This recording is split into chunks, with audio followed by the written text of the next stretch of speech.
கர்த்தருடைய பரிசுத்த நாமத்திற்கு ஸ்தோத்திரம் உண்டாவதாக. இன்றைக்கும் கர்த்தர் என்னோடு கூட பேசின சில வார்த்தைகளை நம்ம இன்னைக்கு பார்க்க போகிறோம். 2 சாமுவேல் 13ஆம் அதிகாரத்திலிருந்து 18ஆம் அதிகாரம் வரைக்கும் ஒரு சம்பவத்தை குறித்து வேதத்தில் காண்கிறோம். அது என்ன சம்பவம் என்றால், இன்று அநேகருக்குள்ளாக காணப்படுகிற ஒரு கேள்வி, ஏன் என்ற கேள்வியை தான் கர்த்தர் அந்த இடத்துல ஒரு சம்பவத்தை, குறிப்பிட்ட ஒரு சம்பவத்தை சொல்லி அந்த இடத்துல சொல்லியிருக்கிறது. ஏன் இந்நாள் வரைக்கும் நமக்கு ஒரு புரியாத புதிராக காணப்படுகிறது கர்த்தர் எனக்கு வெளிப்படுத்தினார். 1 சாமுவேல் 16:7 சொல்லுகிறபடி, மனுஷன் பார்க்கிறபடி நான் பாரேன், மனுஷன் முகத்தை பார்ப்பான், கர்த்தரோ இருதயத்தை பார்க்கிறார் என்று சொல்லி வேத வசனம் கூறுகிறபடி, மனுஷனுடைய பார்வைகள் வெளியரங்கமாக தான் காணப்படும், ஆனால் கர்த்தருடைய பார்வையோ இருதயத்தை ஆராய்ந்தறிகிறதாய் காணப்படுகிறது.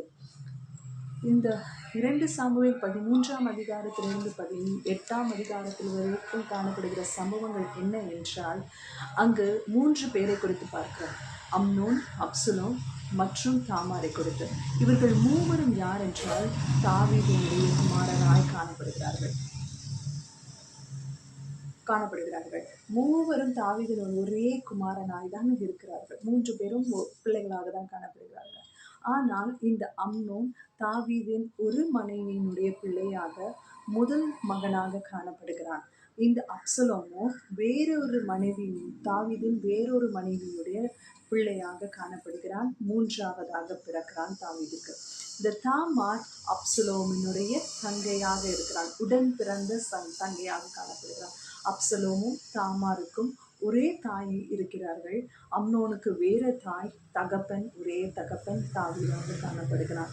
இதை எங்க பார்க்கிறோம் என்றால், 2 சாமுவேல் 3ஆம் அதிகாரம் 2-3 வசனங்களை பார்க்கும்போது இந்த அம்னோன் யார், அப்சலோம் யார் என்பதெல்லாம் நம்ம பார்க்க முடியும். இந்த 13ஆம் அதிகாரத்திலிருந்து 18ஆம் அதிகாரம் வரைக்கும் பார்க்கும்போது, இந்த அம்னோன் என்பவன் காதல் வயப்பட்டு வியாதியாக படுக்கையில் படுத்து கொண்டிருக்கிறான். இதை பார்த்த தாவீதின் சகோதரனுடைய மகனாகிய யோனதாப் என்ன சொல்லுகிறான் என்றால், நீ ஏன் இவ்வளோ ஒரு பலவீனமாக காணப்படுகிறாய், ஏன் உனக்கு இந்த கவலை காணப்படுகிறது என்று சொல்லி கேட்கும்போது அவனோட ஆலோசனை கொடுக்கிறான். நீ வியாதிக்காரனை போல படுத்துக்கொள், தாவீதினிடத்துல தாவீதாகி உன் தகப்பனிடத்தில் கேள், தாமாரை என்னிடத்தில் அனுப்புங்கள், அவள் எனக்கு சமைத்து கொடுத்தால் நான் அந்த உணவை சாப்பிட்டு நான் உடல் தேறி விடுவேன் என்று சொல்லி தந்திரமான ஒரு ஆலோசனை கொடுக்கிறான். அந்த ஆலோசனையை இந்த அம்னோன் எடுத்துக்கொண்டு இந்த தாவீதினிடத்துல போய் கேட்டு தாமாரை தன்னிடத்தில் அழைத்து கொள்கிறான். தன்னுடைய வீட்டில் அழைத்து கொண்டு தாமார தன் அண்ணன் என்று சொல்லி அவனுக்கு சமைத்து கொடுத்து அவனுக்கு சாப்பாடு பரிமாற செல்லும்போது, அந்த அம்னோன் தந்திரமாக கட்டாயப்படுத்தி சயனிக்கிறான் இந்த தாமாரோடு. இந்த தாமார சயனித்த பிறகு இந்த அம்னோனுக்கு தாமார் மேலே ஒரு வெறுப்பு ஏற்பட்டு இந்த அம்னோன் தாமாரை தன்னுடைய வீட்டிலிருந்து வலுக்கட்டாயமாக வெளியேற்றுகிறான். இந்த காரியம்தான் இந்த அம்னோன் செய்கிறான். எவ்வளவு நேசித்தானோ அவ்வளவு தாமாரை வெறுக்க ஆரம்பித்தவனாக காணப்படுகிறான். இந்த தாமார் கரெக்டாக சென்று அப்சலோம் இடத்துல செல்லுகிறாள். அப்சலோமுடைய வீட்டில் சென்று அங்கே காணப்படுகிறாள். இந்த அப்சலோம் ஒரு ஆலோசனை சொல்லுகிறான், நீ அமைதலாயிரு, நான் இதை யார்கிட்டையும் குறித்து இதை சொல்லாத, நீ அமைதலாயிரு என்று சொல்லி பார்க்கிறோம். இந்த அப்சலோம் 2 வருடங்கள் கழித்து 2 வருடங்களுக்கு பிறகாக இந்த அம்னோனையும் அவன் உடன் பிறந்த சகோதரர்களையும் ஒரு விருந்துக்கு அழைக்கிறான். அந்த விருந்துக்கு அழைத்தவன் அங்கு தன்னுடைய வேலைக்காரர்களை கொண்டு இந்த அப்சலோம் அம்னோனை கொலை செய்து போடுகிறான். இந்த கொலை செய்து போடுகிறதை பார்க்கும்போது நம்ம எல்லாரும் வெளி தோற்றமாய் பார்த்தோம் என்றால், அங்க அப்சலோம் செய்தது மிக மிக சரியான செயல் என்று சொல்லிதான் நம்மளுக்கு தெரியும். அப்போ அப்ப ஏன் கர்த்தர் அவனுடைய பிற்காலத்துல அப்சலோமை ஏன் அழித்து போட்டார்? ஏன் காடானது அவனை விழுங்கி போட்டுற்று என்று சொல்லி, ஏன் கர்த்தர் அப்சலோமுக்கு உதவி செய்யவில்லை என்று சொல்லி நம்ம யோசிக்கக்கூடும். இந்த காரியம், இந்த விஷயம் எங்க இருக்கின்றா, எங்க கிளியரா விளக்கப்படுகிறது என்றால் 2 சாமுவேல் 3ஆம் அதிகாரம் 2-3 வசனங்கள் என்ன சொல்லுகிறது? இந்த அப்சலோம் 3வது பிறந்த மகனாக காணப்படுகிறான்.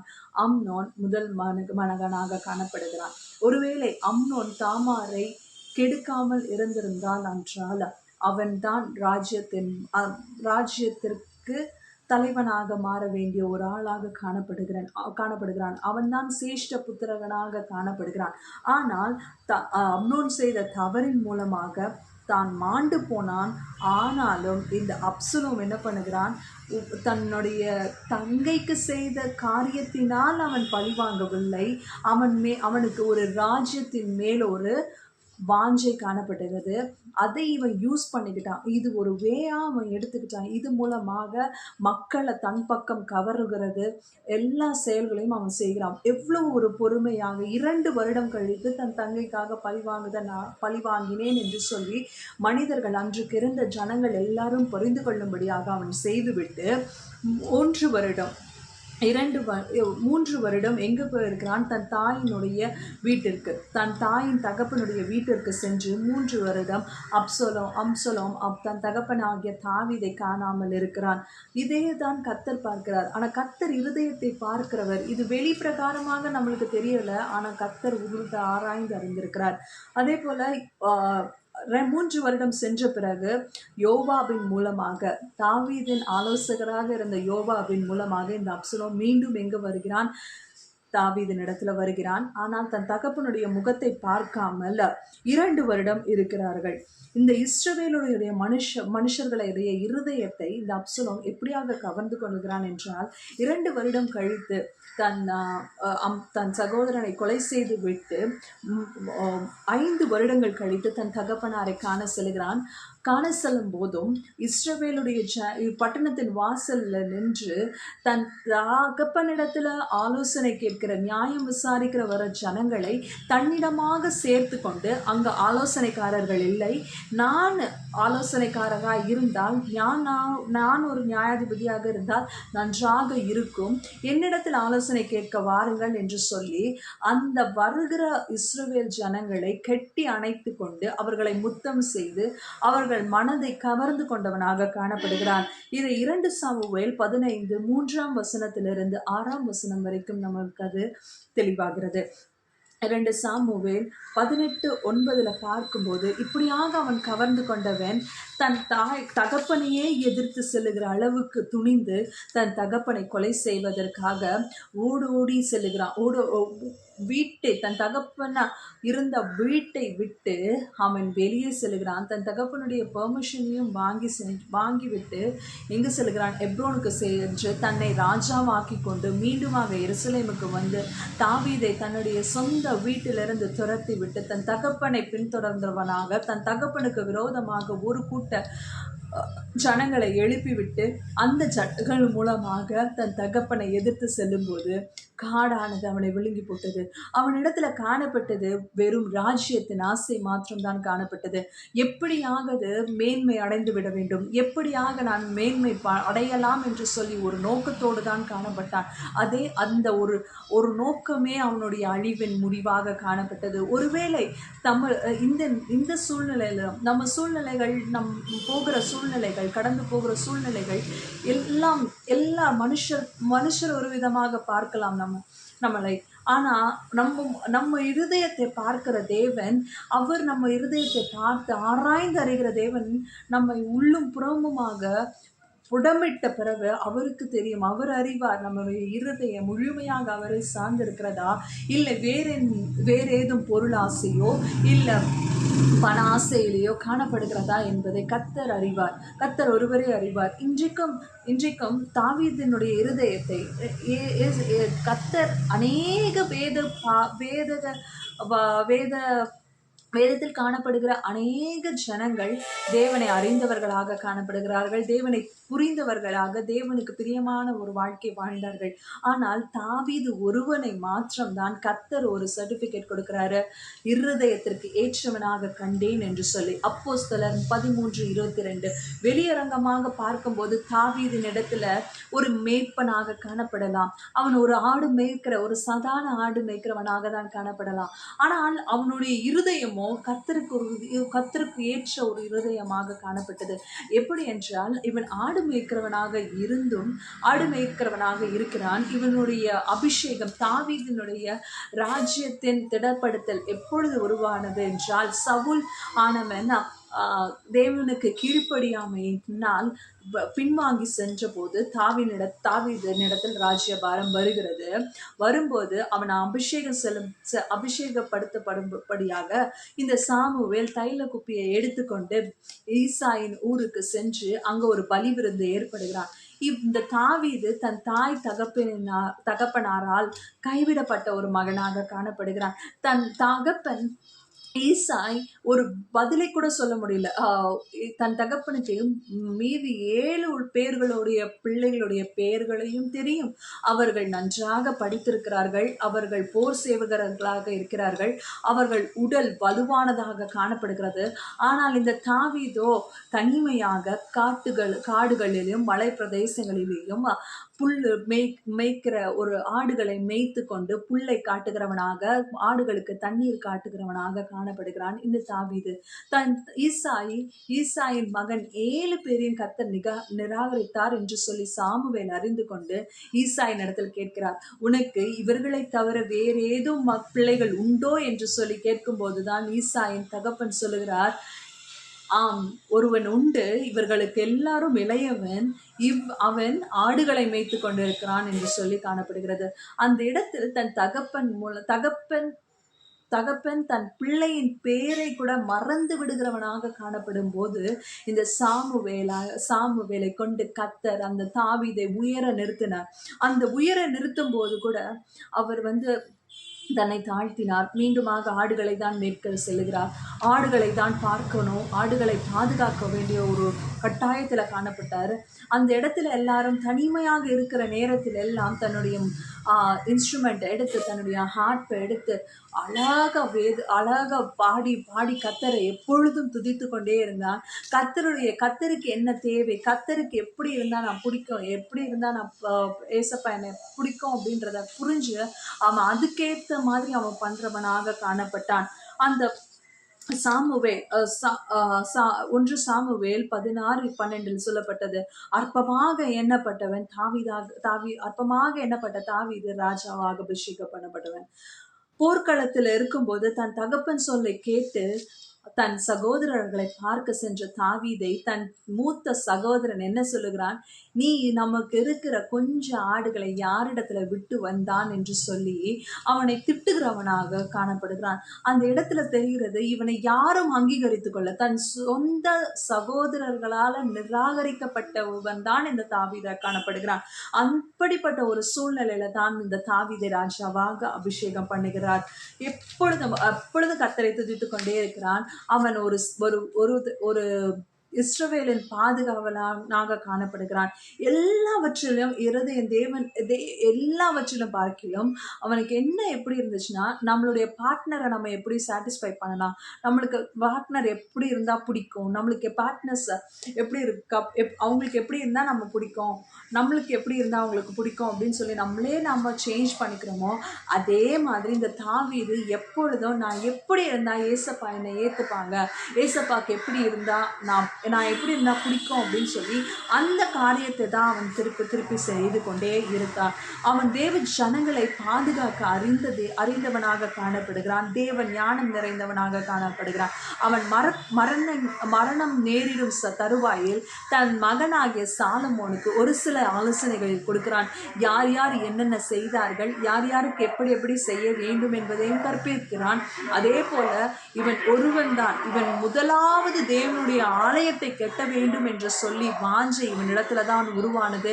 அதை நாத்தான் மூலமாக கர்த்தர் என்ன சொல்லுகிறார், மகனே, உன்னுடைய வாஞ்சை பெரியதாக காணப்படுகிறது, ஆனால் நீ அநேகருடைய இரத்தத்தை வாங்கினபடியால் உள்ள மகன் அந்த ஆலயத்தை கெட்ட வேண்டாம், உன் மகன் அதை செய்வான் என்று சொல்லும்போது தாவீதிற்கு அதற்கு பெரிய சந்தோஷத்தை கொடுத்தது. அதைவிட சந்தோஷம், தன் தலைமுறையை குறித்தும் ஒரு வாக்கியத்தை கர்த்தர் கொடுக்கிறார். தலைமுறையாக தாவீதுக்கு என்று ஒரு கொம்பை நான் வைத்திருப்பேன் என்று சொல்லி கர்த்தர் வாக்கு கொடுக்கிறார். அந்த வாக்கு தத்தம் இன்றைக்கு வரைக்கும் நிறைவேறி கொண்டே இருக்கிறது. தாவீது எப்பொழுதும் கர்த்தரை துதித்து கொண்டிருந்தான். எப்பொழுதும் கர்த்தரை பிரியப்படுத்த வேண்டும் என்று சொல்லி ஒரு நோக்கத்தோடு காணப்பட்டது நிமித்தமாக கர்த்தர் இந்த ஒரு பாக்கியத்தை கொடுக்கிறார். சாலமோனுக்கு சொன்ன அட்வைஸில் எல்லாம் இருந்தது. எப்படியாக தேவாலயம் கட்ட வேண்டும், எந்தெந்த பொருட்கள் வைத்து கட்ட வேண்டும், எந்த இடத்துல கெட்ட வேண்டும் அப்படின்றத எல்லாவற்றையும் இந்த தாவீது தன் மகனாகிய சாலமோனுக்கு சொல்லி வைத்து விட்டார். அவருடைய ஒரே குறிக்கோள் தேவனை மகிமைப்படுத்த வேண்டுமாக காணப்பட்டது. மீகாள் ஒரு விசை தாவீது கர்த்தருடைய பெட்டியை, உடன்படிக்கை பெட்டியை ஓபேத்-ஏதோமின் வீட்டிலிருந்து எடுத்துக்கொண்டு வரும்போது தாவீது கர்த்தருடைய உடன்படிக்கை பெட்டியின் முன்பதாக நின்று நடனம் ஆடுகிறான், துள்ளி குதிக்கிறான். ஆனாலும் அங்கிருந்து ஜன்னல் பலகணி வழியாக பார்த்த இந்த மீகாள் என்ன சொல்லுகிறாள்? உனக்கு வெக்கமா இல்லையா என்று சொல்லி, நீ ஒரு ராஜாவா இருந்து விட்டு இப்படியாக ஒரு ஏழையை போல நீ இப்படி டான்ஸ் ஆடுறியே என்று சொல்லி கேட்கும்போது சொல்லுவான் தாவீது, கர்த்தரை மகிமைப்படுத்தாமல் நான் வேறு என்ன செய்ய முடியும் என்று சொல்லி கர்த்தரை இன்னும் மகிமைப்படுத்துகிறவனாக காணப்பட்டான் இந்த சாமுவேல். இந்த தாவீது 2 சாமுவேல் 6ஆம் அதிகாரம் 16ஆம் வசனம் முதல் 23ஆம் வசனம் வரைக்கும் நாம் பார்த்தோம் என்றால், அந்த இடத்துல கர்த்தர் தாவீதோடு கூட இருக்கிறார். தாவீது எந்த பதிலும் செய்யவில்லை. ஆனால் மீகாளுடைய கற்பம் அவள் மறைக்கும் வரைக்கும் அடையப்பட்டு போனதாக காணப்படுகிறது. ஓசியா 2:18-19 சொல்லும் போது அதுல ஒரு வசனம் சொல்லப்படுகிறது. அதை நான் வாசிக்கிறேன். ஓசியா 2:18-19. அக்காலத்திலே நான் அவர்களுக்காக காட்டு மிருகங்களோடும் ஆகாயத்து பறவைகளோடும் பூமியிலே ஊறும் பிராணிகளோடும் ஒரு உடன்படிக்கை பண்ணி வில்லையும் பட்டயத்தையும் யுத்தத்தையும் தேசத்திலே இராதபடிக்கு முறித்து அவர்களை சுகமாய் படுத்து கொண்டிருக்க பண்ணுவேன். நித்திய விவாகத்துக்கென்று உன்னை எனக்கு நியமித்துக் கொள்ளுவேன். நீதியும் நியாயமும் கிருபையும் உனக்கு இரக்கமுமாய் உன்னை எனக்கு நியமித்துக் கொள்ளுவேன் என்று சொல்லியிருக்கிறது. இந்த வேத வாக்கியம் தாவீதிற்கு மிக மிக பொருத்தமாக இருக்கும் என்று நான் விசுவாசிக்கிறேன். ஏனென்றால் தன் மனைவி சொல்லுகிறாள், நீ கர்த்தருக்கு பட்டியின் முன்பாக இப்படி ஏழையை போல இப்படி உன்னை தாழ்மைப்படுத்தி கொண்டு ராஜா என்று பாராமல் இப்படி டான்ஸ் ஆடிட்டு இருக்க என்று சொல்லி ஏளனப்படுத்தும் போது தாவீது என்ன சொல்லுகிறான்? இல்லை, நான் கர்த்தரை மாத்திரம் தான் மகிமைப்படுத்துவேன் என்று சொல்லி கர்த்தரை மாத்திரம் மகிமைப்படுத்துகிறவனாக காணப்படுகிறான். அவன் காடுகளிலும் மிருகங்களோடும் ஆகாயத்து பறவைகளோடும் தனித்து காணப்படும் போதும் கர்த்தர் அவனோடு கூட இருந்தார். அவனோ எப்பொழுது கர்த்தருடைய உடன்படிக்கையை நிறைவேற்ற வேண்டும் என்று சொல்லி காணப்பட்டவனாக காணப்படுகிறார். எல்லாவற்றையும் அவன் செய்தவனாக காணப்படுகிறான். இவன் தாவீதின் இடத்தில் இன்னொரு குணாதிசயம் காணப்பட்டது. அது என்ன என்றால், அவன் எப்பொழுதெல்லாம் பாவம் செய்கிறானோ அது எல்லாவற்றையும் அறிக்கை செய்து அதை விட்டு விடுகிறவனாக காணப்படுகிறான். மீண்டும் மீண்டும் அதே பாவங்களை செய்யாதவனாக காணப்படுகிறான். ஒரு விசை பத்சேபாள் இடத்துல தவறு செய்தான். அதை நாத்தான் வெளிப்படுத்தும் போது போய் கர்த்தருடைய பெட்டியின் முன்பாக கிடந்து நெடுஞ்சான்கிடையாக கிடந்து கர்த்தர் இடத்துல மன்னிப்பு பெற்றவனாக அதை மீண்டும் செய்யாதவனாக காணப்படுகிறானா. அதே போல ஒரு விசை இஸ்ரவேல் ஜனங்களை கணக்கெடுக்க போகும்போது கர்த்தரிடத்துல சொல்லுகிறான், நான் கர்த்தருடைய கையில் விழுவேனாக, மனுஷருடைய கைகளில் நான் விழாமல் கர்த்தருடைய கைகளில் விழுவேனாக என்று சொல்லி கர்த்தருடைய கைகளில் விழுந்தவனாக காணப்படுகிறானா. 2 சாமுவேல் 24ஆம் அதிகாரத்திலும் 1 நாளாகமம் 21ஆம் வசனத்திலும் தேவனுக்கு முதலாக தேவ ஆலயம் எப்படி கட்டப்பட்ட வேண்டும் என்று சொல்லி பிளானை சாலமன் இடத்துல ஒப்பித்தவனாக காணப்படுகிறானா. ஒவ்வொரு மனிதனுடைய மனதை புரிந்தவனாக காணப்படுகிறான். 1 நாளாகமம் 17ஆம் அதிகாரத்தில் அதை பார்க்க முடியும். ஒவ்வொரு யுத்தத்திற்கு முன்பதாகவும் தேவனுடைய ஆலோசனையை கேட்கிறவனாக காணப்பட்டான் இந்த இந்த தாவீது. ரபாயிம் என்று சொல்லி ஒரு இடத்துல யுத்தம் நடக்கிறது. அந்த இடத்துல நடக்கும்போது கர்த்தர் சொல்லுகிறார், மோசே கெட்டி செடியில் அசையும் மோசையை கேட்கும்போது நீ அதில் கடந்து செல் என்று சொல்லி அதை தான் பார்க்கிறோம். 1 நாளாகமம் 14ஆம் அதிகாரம் 8ஆம் வசனம் முதல் 17ஆம் வசனம் வரைக்கும் அது சொல்லியிருக்கிறது.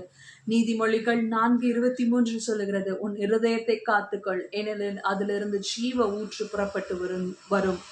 அதே போலதான் நம்ம இருதயத்திலிருந்து வருகிற அந்த ஜீவ ஊற்று வர வேண்டும் என்றால் நம்முடைய இருதயத்தில் காணப்படுகிற பொல்லாத சிந்தனைகள் நீக்கப்பட வேண்டும். மத்தேயு 15:19 சொல்லுகிறது போல நம்ம இருதயத்திலிருந்து பிறக்கிற அனைத்து பாவமான காரியங்களையும் நம்ம விட்டோடி அகன்றோடும்படி கிருபை செய்வாராக. எப்படி எனில் இருதயத்திலிருந்து பொல்லாத சிந்தனைகளும் கொலை பாதகங்களும் விபச்சாரங்களும் வேசித்தனங்களும் களவுகளும் பொய் சாட்சிகளும் தூஷணங்களும் புறப்பட்டு வரும். இவைகளை நீக்கி நம் இருதயத்திலிருந்து ஜீவ ஊற்று வரும்படியாக கர்த்தரிடத்தில் ஒரு விசையாய் கேட்போம். ஆமீன்.